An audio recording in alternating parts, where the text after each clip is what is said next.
Listening to The Late Show with Kit, and we have the producer and the stars of Radio Man in the house with us. So, how's it going, guys?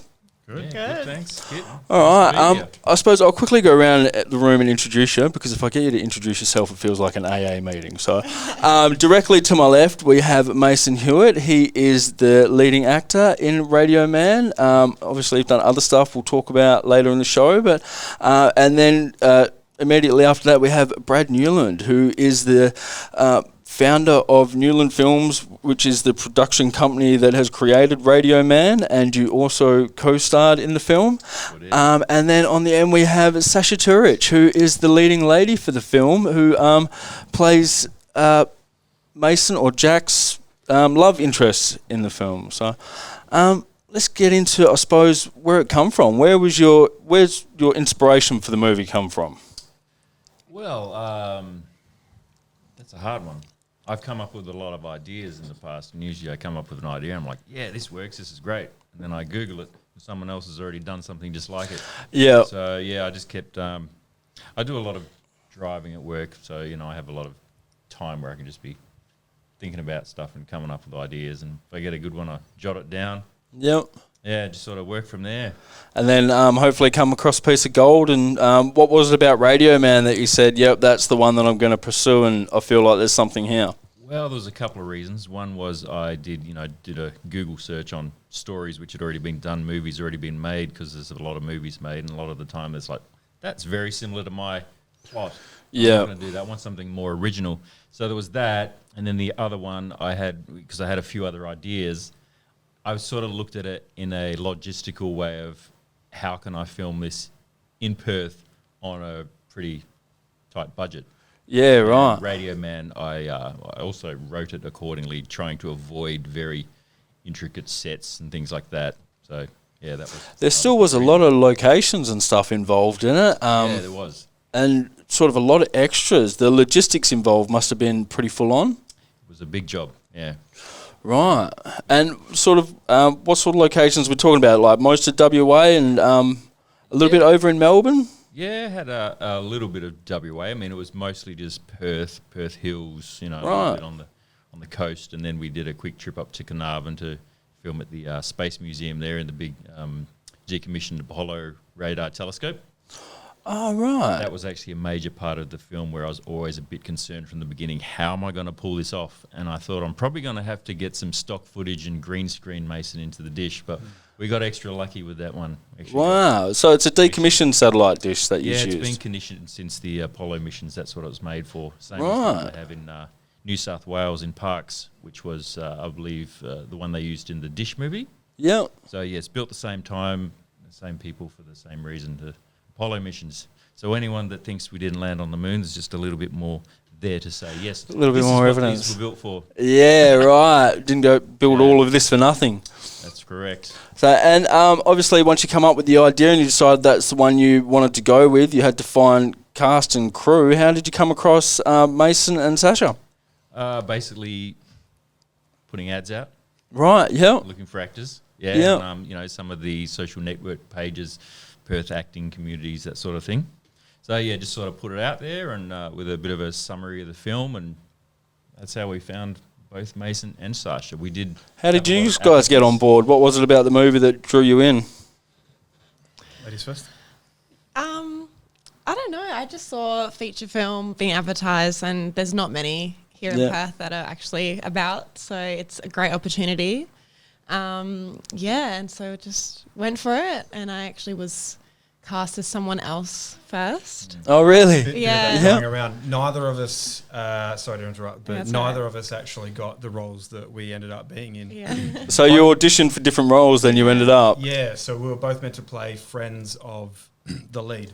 They both auditioned for the roles that they both ended up getting. Yeah. They just weren't actually... Good enough. Yeah. No, nothing to do with that. We were cut. Oh, right. We had a panel, and we voted. I actually voted for both of these two straight out. Oh, he says that now. Easy to say now. We had a lot of different things to weigh up, and it wasn't all about just the way they looked or how they went in the audition. There was various factors there, and it was sort of a group decision, and the other ones fell through for various reasons. So these two got the job by It's default. meant to be. But So half the must diamond say- is lost to the cut. they So both did a fabulous job, and I think in the end the right decisions were made. yeah, right. Cool. And how was the filming process? How long did it sort of go for? And It was 11 months of filming all up, and then another 6 months of post-production, and probably 6 months before that of just planning, getting everything ready to go. And is there much sort of competition here in WA? Or do you find there's more support just because people are happy to see others succeeding and pushing forward? Or Well, when you're an indie filmmaker, I don't really see it as competition because we are just basically a bunch of people which have brought together doing what we love doing.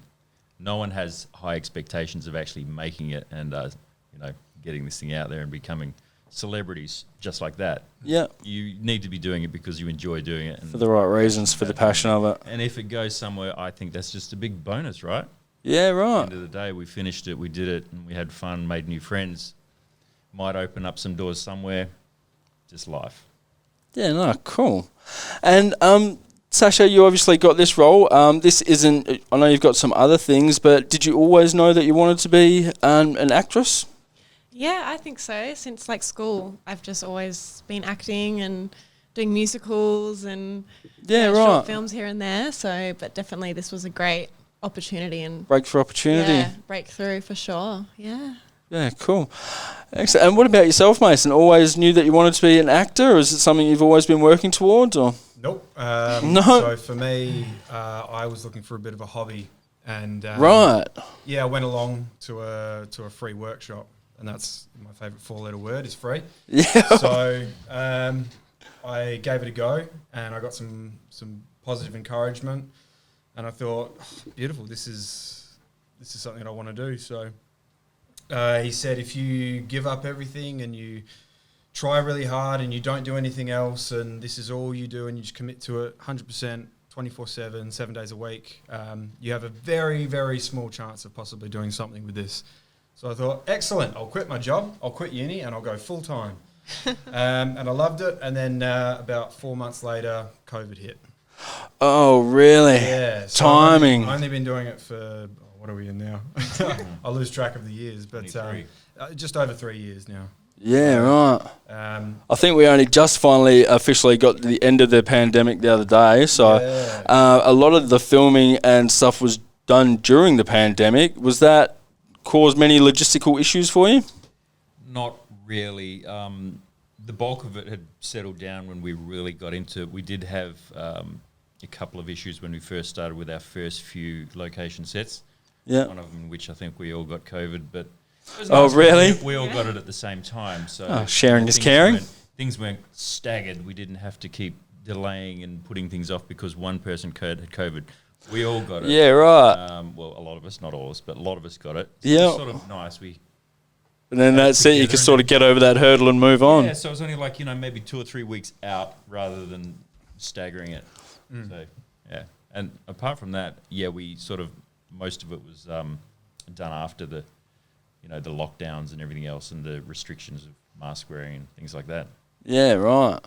And much time in post when it comes to sort of editing and some special effects and stuff like that. And Well, I started editing, as we went. So we'd finish a shoot, and I'd pretty much get straight into it the next day. And I like to do it that way because I have everything fresh in my head still, rather than waiting till the end and then looking back on it and trying to remember which of your thousands it takes, which are the best ones. I always had it in my head, and I just like to be productive and do it as we go. So the bulk of the editing was done then, and then of course, still a lot more to go when we finished filming. yeah, But I did get a fair lot of it done as we went, and then just fine-tuned everything and did the visual effects and start getting into the music side of things and the audio engineering and colour grading, all that at the end of it. But yeah, it's been a good 3-4 months still of solid work. And so Radio Man, the final edit is roughly about 2 hours long. How many hours of footage do you think you actually shot? Well, the original edit was 3 hours and 15 minutes, but when it comes to hours of actual footage, I wouldn't know. A lot. Because, Yeah, right. there's always more than one take. You got to keep going to get the right take, I suppose. Yeah, well, in a perfect world, sometimes also in indie filmmaking, you're on a tight budget, you're on a tight schedule. Yeah. And I was like, okay, we've got this venue for so long. We're running out of time. We're running out of sun. You've got one shot, one take, get it done. That's all we have. No, that's cool. And the WA community helping out with, I've seen the Akadaka vehicle in there. Was that sort of donated, or was that something you had to hire? Or No, it was. Again, Facebook, social media is a very handy thing. Yeah. We just hit up all the different, we looked at car clubs. Yeah. And put it out there that we're indie filmmakers. We're looking for a real Aussie bogan car, something that's real bogan. Yeah. Stands out. And we had a lot of really cool people generously sort of offer to donate and help out. We had like Sandman panel vans, SLR 5000s, Statesman's, Monaro. But this one, it had the Akadaka license plates, and I was like, that's the one. That's the one. Yeah. Beautiful. Oh, well, in that spirit, I might quickly chuck on an Akadaka song. We'll take a quick break and we'll come back and talk a little bit more about Radio Man and other ventures that you've been into. What have we got here? Let's go to a little bit of Back in Black. Coming to you from Rockingham, IPL Radio. All right, and we are back with the producer and stars of locally made movie Radio Man, and I just wanted to quickly talk about some of your filming history. You've also done a Star Wars fan-made film called Cloud City Chaos. Yes, that's correct. Yes, done a few actually, but yeah, that was the most recent one and probably the biggest production out of them. They just kept getting bigger and better. Yeah, right. There was a bit involved in that. I noticed sure that. was. So, you were telling me just before we came on air that because of licensing, so obviously it's a Star Wars thing, that's all sort of not for profit as well. It's all just a passion for you. Yeah, it has to be. We're not allowed to actually make any money off any of that sort of stuff because the Disney characters we've used, that sort of things. So, but that's cool. We enjoyed doing it, and still. No, that's all right. And you go all out on some of the props, like a legitimate Chewbacca costume, and some of the droids and stuff were just like the big budget stuff. So. Well, yeah, that was the whole idea. I was actually in some costuming groups beforehand where we do events and things like that. But they require screen accuracy, so. Yeah, right. And for me, it's always been, if it's not as good as it can get, I'm not that interested. If it's not that difficult, I'm not that interested. It's got to be legit looking. Yeah, so, of course. Making that Chewbacca costume was a lot of times that I was like, nah, this isn't good enough. Cut that hair out, remake those boots, just keep trying until it looks the best. Yeah, right. So people can see this. It's on YouTube. Yes. If they look up Cloud City Chaos, they will find the Star Wars fan-made film. And I imagine through that will get into their algorithm and they'll find previous ones you've done as well. Yeah, the one that you'd probably come up with first would be Escape from Endor. That was the one we did before the last one. It was actually a lot less work, but it's currently got a lot more views. Yeah, right. So. And what is the general storyline without giving away spoilers and stuff to these so people can go and check it out themselves? They obviously exist in the Star Wars universe, but a different take.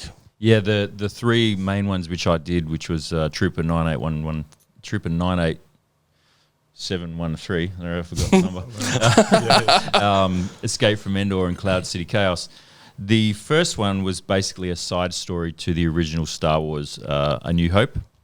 So it was based around a sand trooper that worked on Tatooine, and he's sort of telling the story from his point of view. So it's like an Imperial version of the story. From his perspective of being a sand trooper and having to, look for the droids and dealing with Han Solo. Bit of a confrontation at the end, but it's a side story. And the next one was Escape from Endor, which was a side story from Return of the Jedi. Yeah, basically the same thing. It was a story coming from a biker scout's point of view. Yeah, right. And Cloud City Chaos was the story coming from one of the well-known extras called Wilro Hood, who famously was in Empire Strikes Back for 1 second when he ran past. Really? Yeah, he ran past Lando Calrissian. He was wearing some orange overalls, carrying an ice cream maker, and he became sort of this iconic cult figure. Right. Like, no one's ever done a story of this guy. And so you built a backstory on him, basically. Yeah, I mean, lots of diehard Star Wars fans know about this guy, and no one had ever really done much on him. His name was Wilro Hood, so I thought, well, let's explain what he was doing at Cloud City that day, and the ice cream maker, and right, a little movie about him. And like you've said, these are sort of passion projects, not for profit. Is it hard to find people to get involved in them with you, knowing that? Or are they just sort of Star Wars fans that are happy to be a part of it? I did have a lot of Star Wars fans that were helping out and wanting to be a part of it because the groups I was in, so, you know, I knew other stormtroopers and we had a Darth Vader and, you know, they all had really legit-looking outfits, so... Yeah, they jumped on board just as a fun project that we could do for ourselves. And right. And Mason, did I see you in some of the credits for one of the films? As a stormtrooper, or for one of the shorts, the one we did up north. Up north, so northwest with bit of advertising for sort of the Exmouth and the northern region. We were shooting Radio Man at the same time, and Brad just said, "Did you want to tack on to this as well and maybe get involved?" I was like, absolutely. You know, I'm a big Star Wars fan. So, I got to chuck on the Stormtrooper outfit, took about 1,000 photos of myself, and sort of got to wander around while Brad was being Chewie and Han Solo, and it was just a great experience. The worst part about it was wearing all that gear in that heat, though. Yeah, right, the costumes. Insane. But, but it was just absolutely... amazing fun. Got to meet some great people doing it. You know, it was just a great time. And you're talking about sort of exploring some of the landscapes and stuff. You're also part of a campaign now for winter in the southwest, yeah? Yeah, so Australia Southwest, and I got involved through Brad, technically. Going up north. Good networking? The same guys that were shooting the Star Wars advertisement up north were looking for a guy to play Winter.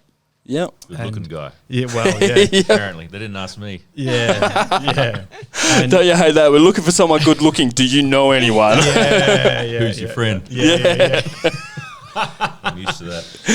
It's it came from that, and I mean, differing stories of how I actually slid into the role, but it was just an amazing experience, and we some shot of the locations you must have filmed at. They looked amazing in the ad that I seen. It's the closest I've ever been to getting to work on a show like Getaway and that kind of thing. Yeah, right. Think, man, I would love to do that for a living. Yeah, I always thought that was the dream when I was a kid as well. You just get to travel the world and just report about how good it was, you know. That's awesome. But no, awesome experience. And I also came across another movie that you've been in called The Sacrifice.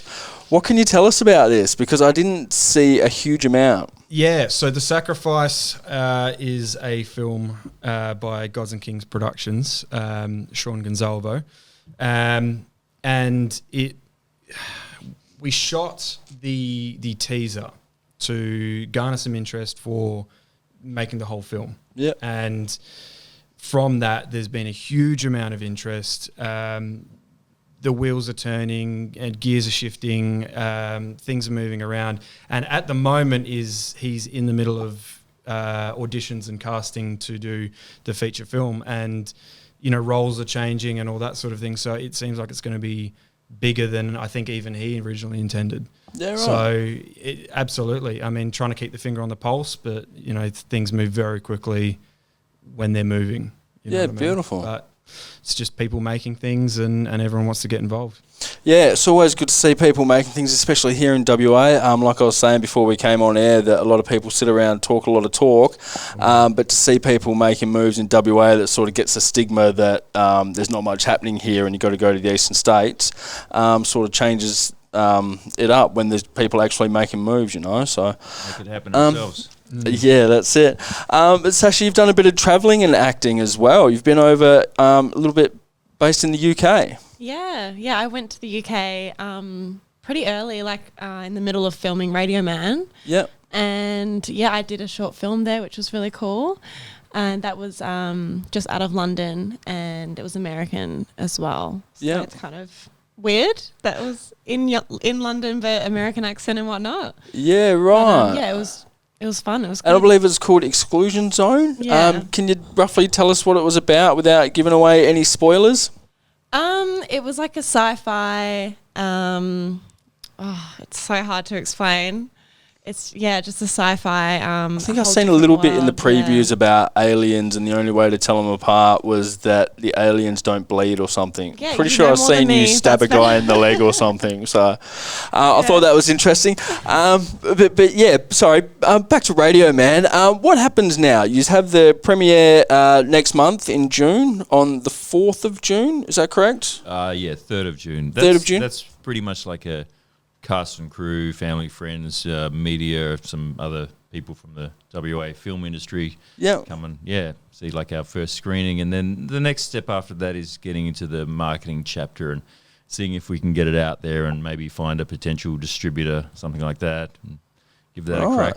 And and if that doesn't happen, is there like public screenings and stuff, or is it sort of? There will be, yes, eventually. Whether or not that is through a distributor or if unsuccessful in finding one, well, then I'll just be organising public screenings myself and, releasing a trailer and actually promoting it that way, entering to film festivals, that sort of thing. Take it from there. Right. But I'd like to give a completely independent film, so there must be a few independent film festivals you can enter. And is there like plenty. A circuit that you go through, or? You just got to... there's a lot of them, so it's quite a big job just entering your film in them all. Right. So that'll be the next chapter after trying to maybe line up a potential distributor. Yeah, I'm optimistic. I think we've done a good film, but I'll let it speak for itself when a few people have seen it and see how we go. Yeah, right. And was this always your goal? Were you sort of always wanted to do stuff in the entertainment industry, and to the point where you wanted to be a producer and own your own production company? Was that always the dream? No, not really. I mean, I've just always been a creative guy. I don't really sit at home watching football too much or anything like that. I just like to build things and keep trying new things. And I decided that this was something that was quite interesting when I was writing a few years back, which is probably now 5 years, and just sort of... So started as a writer and had some stories in your head that you wanted to... Well, I did actually dabble with acting, when I was in my early 20s, and I never really went anywhere besides maybe being an extra in a few TV commercials. Yeah. So I had this idea that, when we try all this again, the best way of me getting anywhere is probably a higher chance of just doing it all myself and hoping for the best. And what do you enjoy more now, sort of being behind the camera or in front? I don't mind a little bit of both. Yeah. Because you are a co-star in Radio Man, and you play Dylan, who is a pretty boisterous bogan. Is it hard to get into character? Because I was a bit of a bogan back in high school, so I slipped right into that one. Yeah, right. Because meeting you now, you seem like pretty business orientated, and nice shirt and everything. But it wasn't always like that. Yeah, right. Back in the day, I grew up in Kalamunda, and I'm talking the late 80s, early 90s. Everyone was a bogan, so... It wasn't hard for Brad. No. Yeah, right. Write myself in. And I wasn't going to make a movie and not be a part of it as well, Yeah, right. No, of course. I want some of the glory also. No one really reads the credits, right? So yeah. And there's also Marina Martini. She's done a couple of movies with you? Yeah, she was my lead actress in Cloud City Chaos. Yeah. And she was also... She actually helped inspire me to even start this Radio Man project, because I had the script sitting there since 2019, and I'd been thinking, this is too big a job. Yeah. But one night she sort of talked me into committing and actually going through it, and agreeing to be my co-producer and helping out a bit with some of the logistics and organising it. Yeah, so right. She's been a great help. Unfortunately, she helped light that fire. Yeah. Well, and how do you go sort of getting a script copywritten and stuff, so you know that it's yours? Is that much of a process in that? No, not too big a process. I think, once you've wrote it, you just, I just found like a copyright sort of business. I still don't even know if they're that legitimate yet, but I put it out to them, and, I dated it, and lots of other people read it, and hope for the best. Hope someone doesn't steal it off me, but Yeah, right. Anyway, it's done now, so no one else has gone and made the movie before me or anything too similar, so I think we're in the clear now. Yeah. But yeah. No, good stuff. And coming from WA, who do you guys use for inspiration and stuff? And who do you look to and sort of think, I want to follow that sort of path? Mason? Yeah. Yeah. No, I don't mean I follow Mason. I'm like, you go Well, first. that is what he was saying. Secretly. Passion, the drive, you know. I don't know. It probably sounds a little bit pretentious to say, I'm forging my own path and all that sort of thing. But, I think if you no one really specific. It's you look at people of your age group, at least as an actor, people of your age group, how have they got to where they have? What avenues did they take? How long did it take them? But at the end of the day, it's sort of your own journey. And I suppose. You need to you take on advice and other inspirations and that kind of thing. But at the end of the day, you're the one that has to make the decisions and pull the trigger on, how you want to get to where you want to be. Yeah, right. So, yeah, I can relate to that. Yeah. I don't think I had one person that really inspired me. It just seemed like a fun thing to do, and I like to keep challenging myself and getting bigger and better. I don't really like the idea of just living the traditional life. Always fair enough. Try something new, go bigger and better, and if someone says you can't do it, makes me want to try harder. Yeah.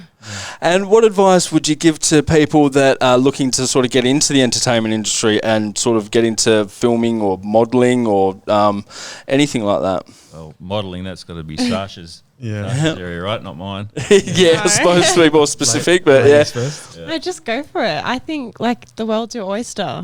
Why not go for it? You won't know unless you just go out there and give everything. I mean, it seems like with social media, there's a lot of avenues these days. Have you found any one in particular that you have to be involved with? Instagram, TikTok, anything like that? Is anyone get you more exposure than the other, or is it TikTok's big these days? it's huge, even for acting and I still haven't filmmaking. looked on that one. I think you need to, Brad.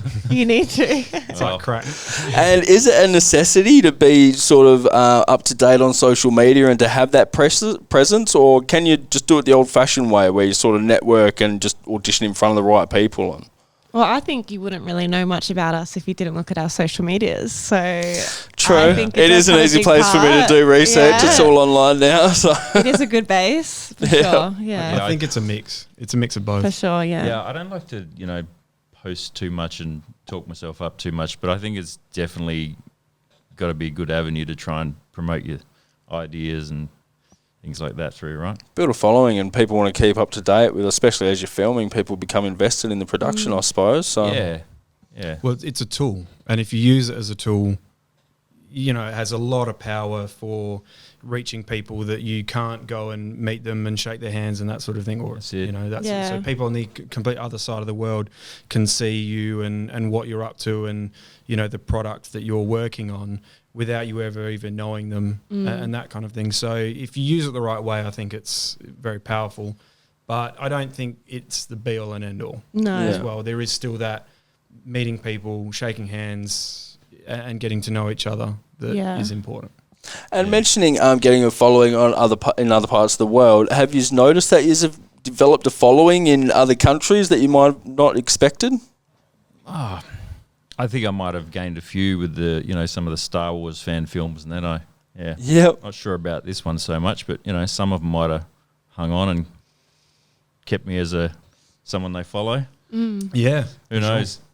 Yeah, I mean, and that's the thing is the Star Wars thing, I guess you could say, is a bit like the social media. It's Opened some doors. Yeah, it's opened some doors, and it's a tool, and it brings in people that will go, oh, okay, well, he's looking at something else, or he's making something else. And then at least give it half a glance or, a full look. So I think it's worked pretty well in that. I'm sure it's helped contribute a little bit. People... Well, more people might have, known who I was through that. So when I was advertising for this one, they're like, "Oh, this is that guy that's done those," and You've actually completed projects. You're not just sitting around talking the talk. You're a guy that I wasn't just talking the talk. I just do it. Gets things done. Talk about it if it does well, and if it doesn't, I won't say much. And what's the chances of a Radio Man 2? See how Radio Man 1 goes. Yeah. Yeah. Is it a possibility? Would there be a script for that? Have you got some ideas? I did leave it a little bit open-ended, but I'm not sure if it would.